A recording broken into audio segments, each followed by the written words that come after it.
Hello guys, it's Monday, November 4th. We have a 6-game NBA slate. This one's looking pretty chalky, but let's start off with point guard. Kyrie Irving, 9.5K.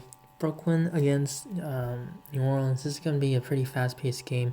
Should be a high game total.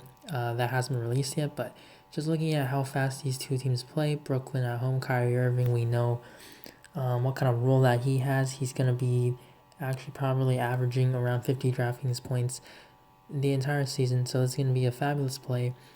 Even with Lonzo and Drew Holiday in there, who are both tremendous defenders, Kyrie Irving is in a good spot because of the pace, and it's just because of the shots, the opportunities that each of these teams are going to get. And New Orleans actually has been giving up the most fantasy points to opposing point guards in the entire league. Next, Damian Lillard, 8.9K. He's from Oakland, and he usually does have these crazy games where he just goes off for like 40 real life points.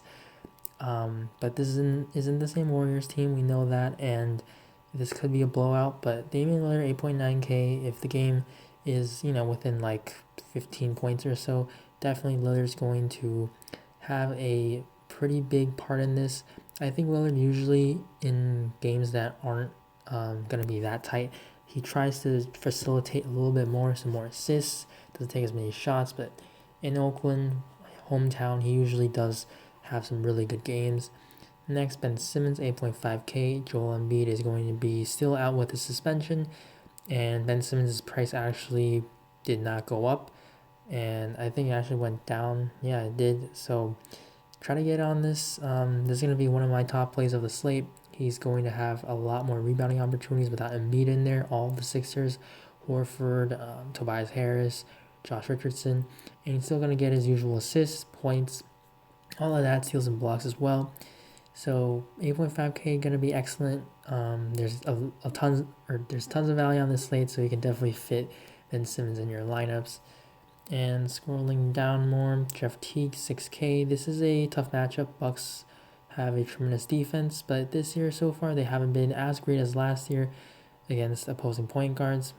Maybe Malcolm Brogdon's loss has something to do with that, but Eric Bledsoe himself is a tremendous individual defender, but without Towns, same thing with him with the suspension. Jeff Teague here with the more just ball handling opportunities that he's going to get, more assists. We saw that last game, but that was a way better matchup. 13 assists, 3 steals. Probably not going to see those kind of numbers again, but you don't need that. For 46 DraftKings points at 5.9K, that was an excellent play. Here, I think he's still definitely very viable because of the opportunity. Minnesota's going to be at home, so that's going to help this game stay close. So I like him. And then if you need a value play at a guard position, you can look at George Hill, 3.8K. He's been very solid. He actually closed last game, but that does have something to do with probably Wesley Matthews missing the rest of the game after he left, I believe, in the first or second quarter. He's just been always consistent. He can just fill it up in all these categories, so he's not really shooting well like that 19-point game, not taking a whole lot of shots. He can do it elsewhere, rebounding, assists, a little bit of that. So he's just a very nice player with a pretty good floor at this price. Moving on to shooting guard, James Harden, probably going to be one of the chalkiest players of the slate with Russell Westbrook out. Harden's price, 10.8K. This is the price that you would get if Westbrook was in. And now that you get him with Westbrook out, Harden's going to have a lot more ball handling responsibilities, a lot more assist potential. And Memphis this year, we have to remember that they're not the same slow-paced, grinded-out team. They're a much younger and fast-paced team. They actually are among the leaders in pace this season so far. And you can say that it's a small sample size, but that is what they're trying to do. It's no more of the grit and grind culture. This is a new type of offensive game plan for the Grizzlies, and this is going to be a very high scoring game. I think total is 234 right now. James Harden's going to have to do a whole lot here, and I just think that he's one of the best plays on the slate. And then Bradley Beal, 9.4K. Last game was really weird. He scored only points. He got like 1 assist. He didn't get any rebounds, which is just kind of insane. They did get blown out, so Beal actually lost some minutes there. But I think this matchup, we can go right back to him. It's not going to be a high-owned play. Everyone's going to go with James Harden, and that's definitely the right play. I'm going to be playing tons of Harden. Might be in all of my lineups, but Bradley Beal 9.4K is going to make for a very low-owned GPP play, and we know that he has a lot of good upside. Drew Holiday 8.3K, same thing with Kyrie. Both of them are going to have a lot of opportunities this game because of the pace, and Drew hasn't had a really good fantasy game so far, so he should be pretty low-owned in a high game total. Next is CJ McCollum, 6.1K. He seems too cheap in this spot, just because of how great of a matchup it is. Again, it could be a blowout, but he seems pretty safe at 6.1K. He seems a little bit underpriced. Probably should be closer to high 6s, low 7Ks in this matchup. So he makes for a nice, probably like a cash play, but it does feel pretty much like a starting script slate. Next is Josh Richardson, 4.6K. His price went down as well. I don't know what DraftKings is doing, but he's going to have a lot more ball handling responsibilities here. Going to have a lot more shots, everything. And I just think 4.6K is way too cheap for this guy. He's going to be hovering around 30 DraftKings points as his average, but that's definitely really good for his price. At 4.6K, you don't need him to get 30, but he's probably going to be close to a lock for 30 because he does everything on the court for you. He didn't even shoot that particularly well. He actually had 5 turnovers, so not that great. But, if you can clean those things up, he's going to be possibly close to 40 DraftKings points. So I really like this play as a cheap play. And then Aaron Gordon, 4K. This is going to be an excellent play. Going to be an excellent value play. Kind of chalky as well, but same thing like we saw last time when Chris Paul is on the team. When Paul was out, Harden was definitely the main guy, but Aaron Gordon stepped up. It was always going to be Gordon and Harden. At least one of them were going to be on the court at all times. Aaron Gordon, in the games that Chris Paul was out last year, he would just have all the shots. He'd have like 15 shots, and just he would have a lot more ball handling responsibilities, so he'd get assists, some rebounds. He's not a huge player that can do that, but because of the role, just the responsibilities that he's going to have in this offense, he's an excellent play at only 4K in, again, a fast-paced matchup. And then Alec Burks, 3.9K, more of a GPP play for sure, but he could get some blowout run, and Alec Burks' minutes did go up last game. He played 25, so his minutes restriction seems to be going away.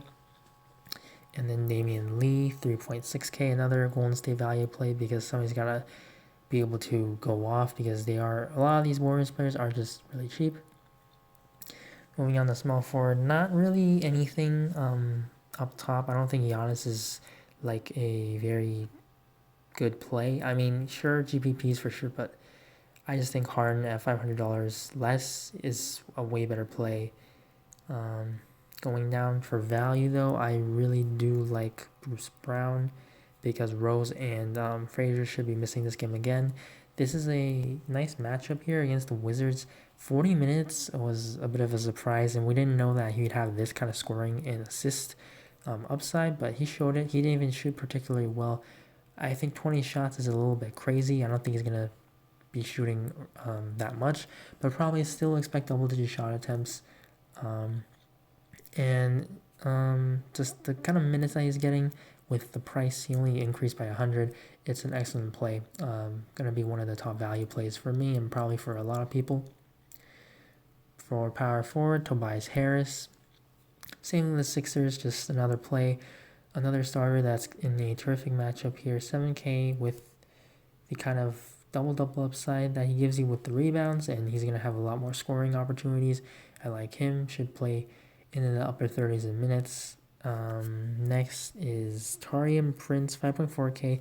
Again, just a matchup. I think that if Jared Allen starts, it actually helps Torian Prince because DeAndre Jordan is a better rebounder. He goes for them more, whereas Jared Allen sometimes is more about just boxing out.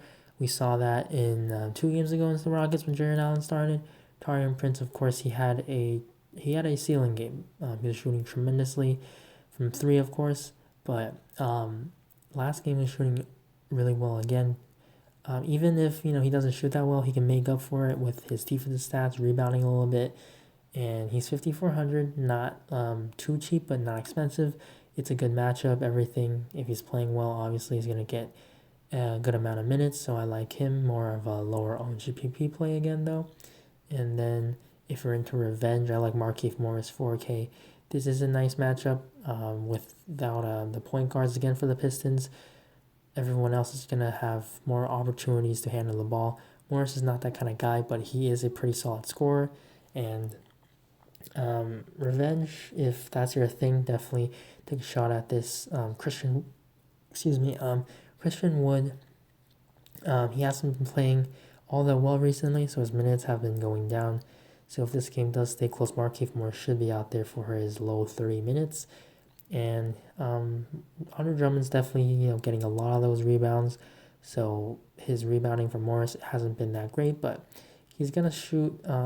He hasn't really shot all that well. So if he can shoot a little bit, tiny bit better, 4K is definitely a little bit too cheap for him. And then going down, Davis Bertans, 3.9K, excellent shooter. He didn't shoot all that well last game, but he's been playing around 27 minutes, pretty consistent in those minutes. He's a tremendous stretch four, so he should be out there. He's going to be shooting a ton of threes. So as long as some of those shots fall, he's going to be a nice value play at 3.9K. But again, more of GPP play because of guys like Aragorn and Bruce Brown Jr. And then Mario Hezonja, if he's going to be somehow starting, which it could happen because he played really well last game, but Hassan Whiteside is probable, so it should be back to Tolliver and Whiteside at the 4 and 5. But if Hezonja were to somehow start over Tolliver, I think that he's going to be an excellent value play at 3.7K. On to center, Drummond, going to be another tremendous value, or not value, but just tremendous in terms of best plays on the slate. 10.4K against the Wizards. Wizards, they aren't tremendous defensively. And Drummond, he's the main guy here. He's going to get a lot more ball handling responsibilities.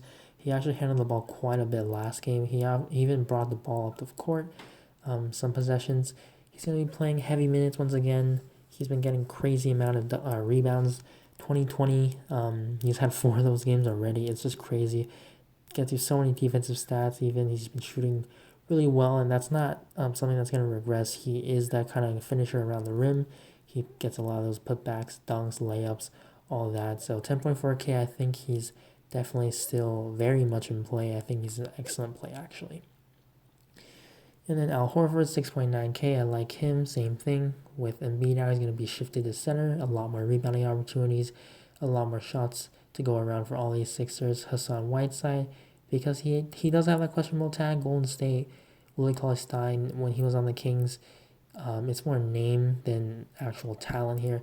Kings were so bad against opposing centers, and the Warriors, they're just bad this year without all the guys. So Whiteside 6.4K, as long as he's not on a minute restriction, he should play around 25, and that's definitely enough for him to get around like a 15-12 game, which is definitely solid. Could be a nice pivot off of Al Horford. And then for value plays, 2 of them down here. Gorgie Zhang, 3.3K. I definitely can see how this can go wrong, but I just think that the price, because it didn't go up enough, only $300 more, and it was a blowout, so he actually didn't play all the minutes that he could have. This is going to be a very hard play to fade. He's going to get a nice amount of minutes. He shot pretty well last game, and he's a center though, so those rebounding numbers are not going to be out of the ordinary. Got some defensive stats last game. I just think that even though this play could go wrong because the Bucks are a tough matchup, that at 3.3K, you just got to play this, especially in cash. Same thing with Jahlil Okafor. If Derek Favors were to miss, he's currently questionable, but Brooklyn's a terrific matchup against centers. We saw what Drummond did, and we've seen what other opposing centers have done against them. But without Favors, Okafor's been playing really well the last 2 games, and those are not, the easiest matchups. And so against Brooklyn, which is a pretty nice matchup, if Okafor is going to play around 30 or over 30 minutes, he could easily get a double-double, and he's going to be definitely a guy that can get you 10x. So this is going to be a very good value play, one of the best ones. You got to play him in cash, and I would favor Okafor over Zhang, but I think you definitely should consider playing both in cash. So for now, my favorite plays are going to be James Harden, and then you just plug in Gorgie Zhang and Jahlil Okafor. And then Aaron Gordon, even though he hasn't played well, this is just a tremendous bounce back spot. Then you go with Ben Simmons, and you're going to have a lot of salary, so I think you can go with Drummond. And those are the 6 that I think are going to be very chalky on this slate, but rightfully so. it could be definitely a 2v2 in cash, head-to-heads, all of that. So these are the top 6 plays on the slate in my opinion. If you enjoyed the video, please leave a like down below. Also, please subscribe to the channel for more videos. Leave a comment in the comment section down below, or you can also find me on Twitter. Link will be in the description below. Add me or DM me if you have any questions on the slate. I'll also update my plays on Twitter, so make sure you follow me on there as well. So good luck on this slate. Thank you for watching, and bye.